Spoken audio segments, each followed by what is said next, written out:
need. Cassandra Goldie from ACOS there. Now, the Shadow Assistant Treasurer Matthias Cormann joins us now from Canberra.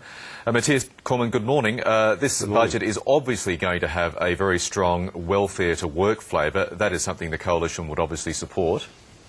We've always been in favour of strong measures increasing workforce participation, and in fact we had a very strong track record in relation to that during the Howard government years. And of course this Labor government has been going soft in this area over the last 3 years, and they're playing a bit of catch-up.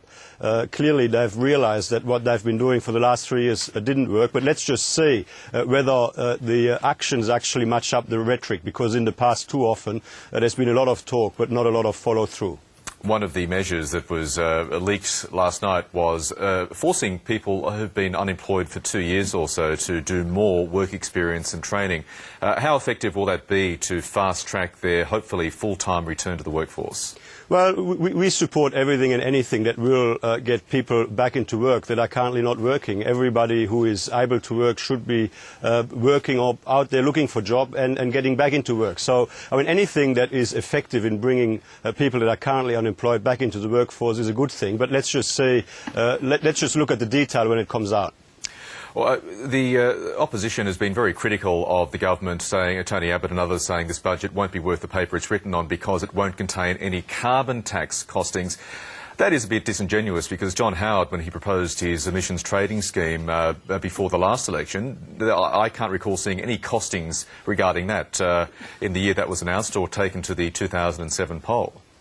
Well, there was no emissions trading scheme announced before the last Howard government budget. There was an announcement. He clearly flagged the scheme. He flagged the scheme in the lead up to the 2007 election, and of course that was in the context of international action, expected international action in countries like the US and China and other places. What we've got now, though, is that we've got a government that has told us that as of 1 July 2012 there will be a carbon tax. The same day as the mining tax will come into effect, the carbon tax is supposed to come into effect. And of course the mining tax has been in the budget for the last 12 months because the government was desperate to put the cash into the budget so they could help create this illusion of an early surplus. The reality is, without the carbon tax being in the budget, it means that the revenue figures will be incorrect, the expenditure figures will be incorrect, the inflation figures will be incorrect, and the employment information will be incorrect. Nothing that is said in this budget in relation to jobs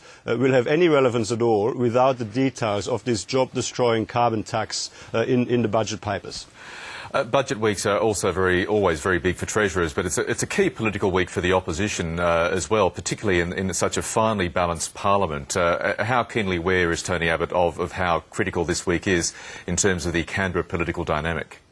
Well, Tony Abbott on Thursday will present a positive plan for Australia, and the centrepiece of his plan will be to restore good government for Australia. Over the last 3 or 4 years, what we've experienced is an incompetent government that is out of its depth, that is lacking in direction, that has gone from crisis to crisis, that has taken us into record levels of debt and deficit, that can't manage anything properly or competently. So on Thursday, Tony Abbott will be presenting a very positive plan for Australia, and the centrepiece of that plan will be a restoration of good government for Australia. Now, we have already been tipped off by the government that there's going to be an increase in the skilled migration intake to help alleviate the rather acute skill shortages in some areas of the country. But an issue that may transcend the budget is a possible flagging of or actual increase to the immigration intake, in part to help alleviate those skill shortages. Would that be something the Coalition would support?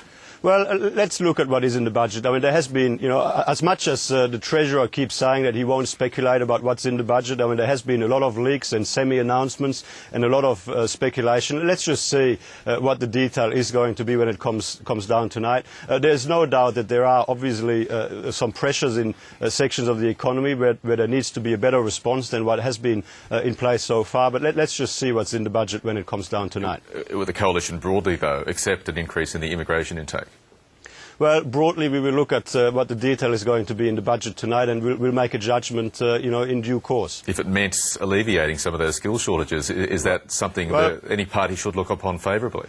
Obviously, in terms of making sure that we've got the appropriate levels of the appropriate levels of workers across the economy, there's a mix of things that you can do. You've got to look at your local workforce in terms of making sure that your training effort is right, in terms of making sure that you match up those people looking for work with those businesses looking for workers, and immigration is also part of that mix. It's important to get the balance right.